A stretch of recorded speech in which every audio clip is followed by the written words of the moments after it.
নমস্কার বন্ধুরা, আমি গায়ত্রী। আবারও সবাইকে স্বাগত জানাচ্ছি আমার রান্নাঘরে। আজকে আমি আরেকটি নতুন রেসিপি নিয়ে আপনাদের সামনে হাজির হলাম। এই রেসিপিটি পুঁই মাটুলি দিয়ে মিক্স সবজি। এটা হয়তো আপনারা অনেকেই খেয়েছেন, কিন্তু আজকে আমি এটা একটু অন্যভাবে রান্না করব। নিরামিষ হবে সম্পূর্ণ রান্নাটা। তো চলুন শুরু করে দিই। বন্ধুরা, আমি যে পুঁই মাটুলির মিক্স সবজি করব, সেটার জন্য আমি সবজিটা আগেই কেটে নিয়েছি।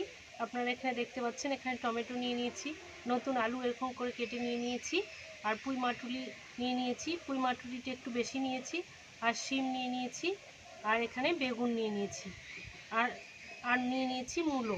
তো বেগুন যদি আপনারা এই কাটা বেগুনটা পান তাহলে আরও ভালো হবে রান্নাটা, আর যদি কাটা বেগুনটা না পান তাহলেও এমনি বেগুন দিলেও হবে। তো আমি এটা শুরু করে দেই। চলুন তাহলে শুরু করে দিচ্ছি রান্নাটা। আর সেরকম মশলা বলতে বেশি কিছু লাগবে না, শুধু আদা আর জিরে বাটা হলেই হয়ে যাবে। আর যেমন লাগে লবণ, হলুদ, লঙ্কা, এইসব, আর কিচ্ছু লাগবে না। সম্পূর্ণ নিরামিষ হবে আর ভীষণ সুস্বাদু হয় খেতে। আর এতে যদি আরেকটু বিউলির ডালের বড়ি দেওয়া যায় তাহলে সেটা আরও ভালো হয় খেতে, কিন্তু আজকে আমার কাছে বিউলির ডালের বড়ি নেই, আমি এমনিই করছি। আপনাদের কাছে বিউলির ডালের যদি বড়ি থাকে তাহলে আপনারা সেটা দিয়ে দিতে পারেন, সেটা আরও ভালো লাগবে। শুরু করে দিচ্ছি আমি, চলুন রান্নাটা শুরু করা যাক।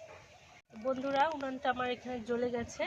আমি কড়াই বসিয়ে দিচ্ছি। এখানে কড়াই বসিয়ে দিয়ে কড়াইটা গরম হলে আমি একসঙ্গে সব সবজিগুলো ছেড়ে দেব। এখানে কিন্তু আলাদা আলাদা করে সবজি ভেজে নেওয়ার কোনো দরকার নেই, এখানে সব একসাথে দিলেই হয়ে যাবে। আর মাটির উনুনে, মাটির কড়াইয়ে এই রান্নাটা আরও বেশি সুন্দর হয়, অনেক ভালো হয় রান্নাটা। তো এখানে আমি কড়াইটা একটু তেতে নিচ্ছি।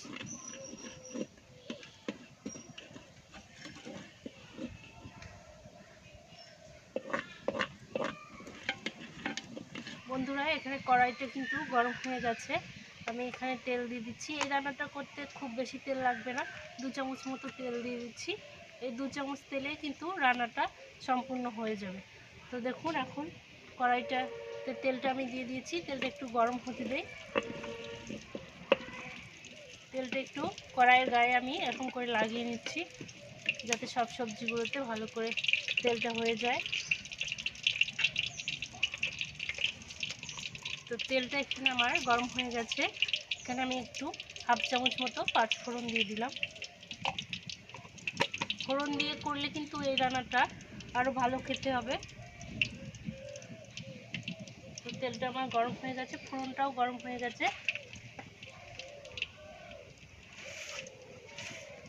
এবার সব সবজিগুলো আমি এখানে ধুয়ে রেখেছিলাম আগেই। তো এবার আমি সবজিগুলো সব এক এক করে কড়াইয়ের মধ্যে ঢেলে দিচ্ছি।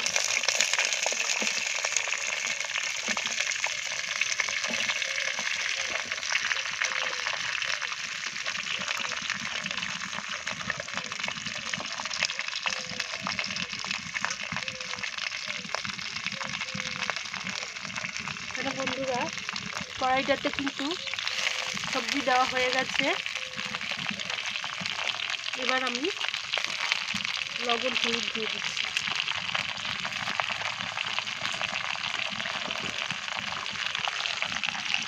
এখানে 2 চামচ মতো লবণ দিয়ে দেবো, যেহেতু একটু মিক্স সবজি সেহেতু এটা একটু লবণটা বেশি লাগবে।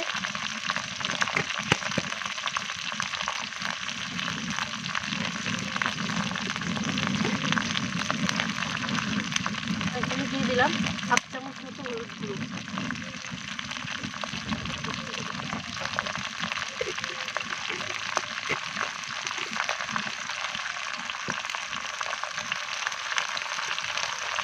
এরপর এখানে আমি দিয়ে দিচ্ছি 1/2 চামচ মতো লঙ্কা গুঁড়ো। লঙ্কাটা আপনারা আপনাদের স্বাদ অনুযায়ী দেবেন, একটু বেশিও দিতে পারেন, আবার একটু কম খেলে লঙ্কার গুঁড়োটা একটু কম দিলে খেতে চাই। এরপর এখানে আমি একটু জিরে বাটা, 1 চামচ মতো জিরে বাটা আর 1 চামচ মতো আদা বাটা দিয়ে দিচ্ছি। ব্যাস, এই তরকারিতে কিন্তু আর কোনো সবজির দরকার নেই, মানে কোনো মশলার দরকার নেই। এই মশলাটা দিলেই রান্নাটা একদম কমপ্লিট হয়ে যাবে।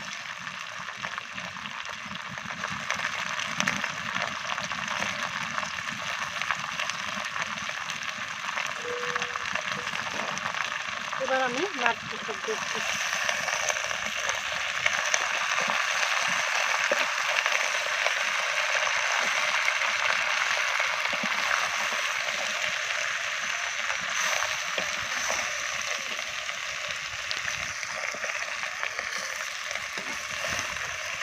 সব মশলাগুলো যাতে সবজির সাথে মিশে যায়।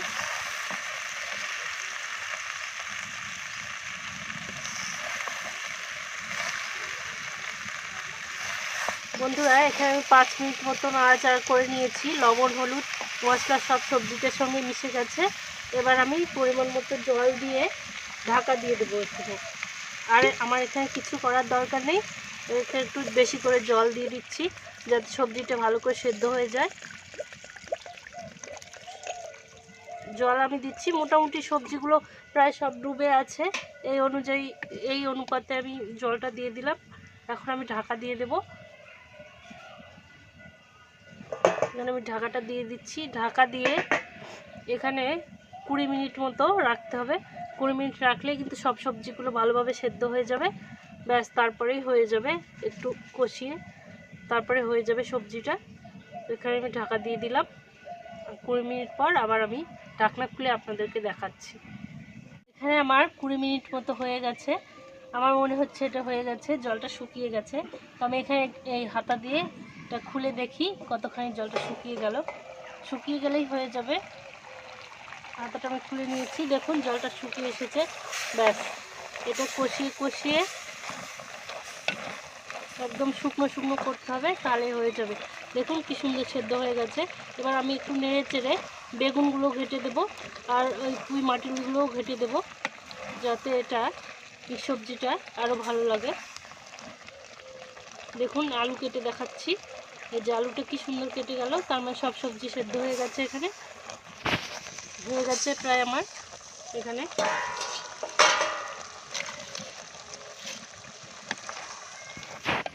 এবার আমি শেষে একটু সামান্য পরিমাণে চিনি দিয়ে দেব। চিনিটা 1/4 চামচ এখানে চিনি দিয়ে দিচ্ছি। আপনারা চাইলে নাও দিতে পারেন যদি পছন্দ না করেন। আমি একটু দিচ্ছি কারণ এটা একটুখানি মিষ্টি মিষ্টি হলে ভালো লাগে। তো দেখুন এটা আমার হয়ে গেছে। বাস, একটু নাড়াচাড়া করেই এটা নামিয়ে নিতে হবে, আর কিছু করার নেই এটাতে।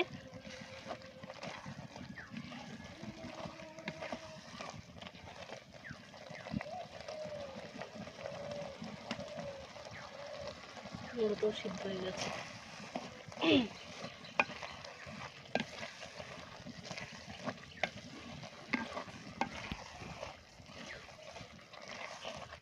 বন্ধুরা দেখুন এখানে শুকিয়ে এসেছে আমার এটা একদম মিক্স সবজি, যেরকম মায়াপুর ইস্কনের যেরকম মিক্স সবজি হয় নিরামিষ, এটাও কিন্তু সম্পূর্ণ সেরকম নিরামিষ মিক্স সবজি হলো। আর সঙ্গে সঙ্গে এটাতে পুঁই মাটুরি দেওয়া আছে। এটা কিন্তু ভীষণ সুন্দর হয় খেতে। আর নিরামিষ দিনে ঠান্ডার সময় গরম ভাতের সঙ্গে জাস্ট এটা হলেই এক থালা ভাত খাওয়া হয়ে যাবে, আর কিছুই লাগবে না। তো আমি এটা এখানে নামিয়ে নিচ্ছি কারণ এটা আমার হয়ে গেছে। এর চেয়ে বেশি শক্ত আমি করব না, মানে শক্ত মানে আরও একটু টাইট আমি করব না এখানে। এটাই আমার হয়ে গেছে। তো আমি এখন এটা নামিয়ে নিচ্ছি নুন থেকে।